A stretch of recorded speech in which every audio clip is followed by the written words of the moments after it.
Dans cette ville, il y a quelques lieux incontournables. Ah, mais où tu te crois? Où tu te crois? Oh, tu sens qu'il est belle, là, tu vas où, là? Elle est pas chère. Le Vieux-Port et son marché aux poissons, bien sûr, mais aussi, un peu plus loin, au cœur de la ville, le stade Vélodrome.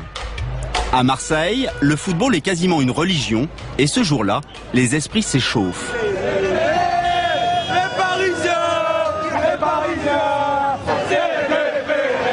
À leur manière, des supporters de l'OM souhaitent la bienvenue à leurs frères ennemis, les Parisiens du PSG.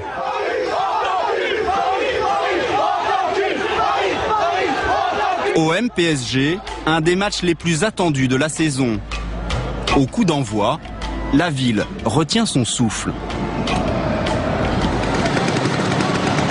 Ceux qui n'ont pas pu décrocher une place dans les tribunes se massent sur les terrasses, près du Vieux-Port. Les yeux rivés sur l'écran, les Marseillais sont tendus. Les deux équipes sont encore à égalité. Pour l'occasion, 800 policiers sont présents dans les rues. Ce soir, il n'y aura pas de débordement. Mais Marseille est sous haute surveillance, car le football cause parfois de gros dégâts dans les rues de la ville. Même quand le match se joue à des milliers de kilomètres de là. 18 novembre dernier, l'Algérie vient de se qualifier pour la Coupe du monde de football. Explosion de joie sur le Vieux-Port. Dans cette ville, où réside la plus importante communauté algérienne de France, c'est la fête dans les rues. Comme ils en ont l'habitude, le procureur Jacques Dallest et son adjoint viennent prendre le pouls des événements. Ça sent déjà le lacrymo, non? Ouais. En cas de débordement, ils seront ainsi aux premières loges. Vous voyez, là, c'est plutôt sympa, semble-t-il, mais ce qu'on craint toujours, c'est les groupes de casseurs qui profitent de ces moments pour se livrer à des exactions. Puisque s'il y a des arrestations, des interpellations, c'est nous qui aurons à les traiter dans le temps de la garde à vue et après.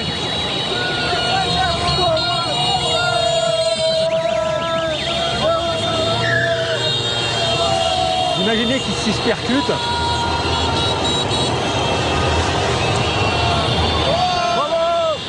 Il a comme l'intelligence d'avoir un casque.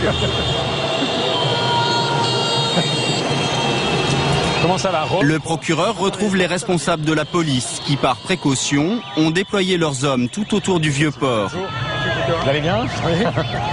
Bon, bah c'est chaud, c'est chaleureux. Faut pas qu'il y en ait un qui se viande, quoi, parce que sinon ça... Ça va arriver, hein. Ouais, sans casque et tout, alors là... Non, je vais pas contrôler, hein, ça sert à rien. Non, mais je sais. Si on fait une interpellation, ça va dégénérer. Des jeunes à scooter sans casque, jusque-là, rien de méchant. Jacques Dallest prend même le temps de plaisanter avec les supporters. Je travaille pas. Ah non, mon patron demain, je suis pas là. Dites à mon portable, allez. Ben voilà. Je suis content. Mais à 22h30, soudainement, changement d'ambiance.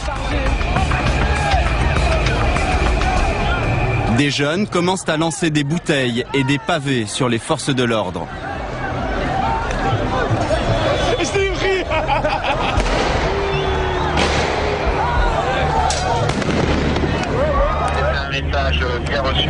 Les policiers ripostent à coups de flashball et de bombes lacrymogènes.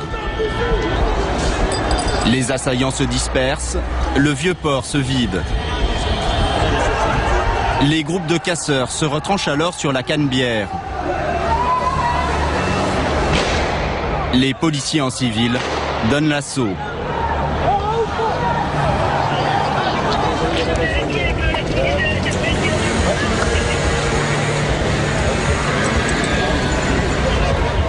Une heure plus tard, une dizaine de jeunes âgés de 15 à 25 ans est interpellée.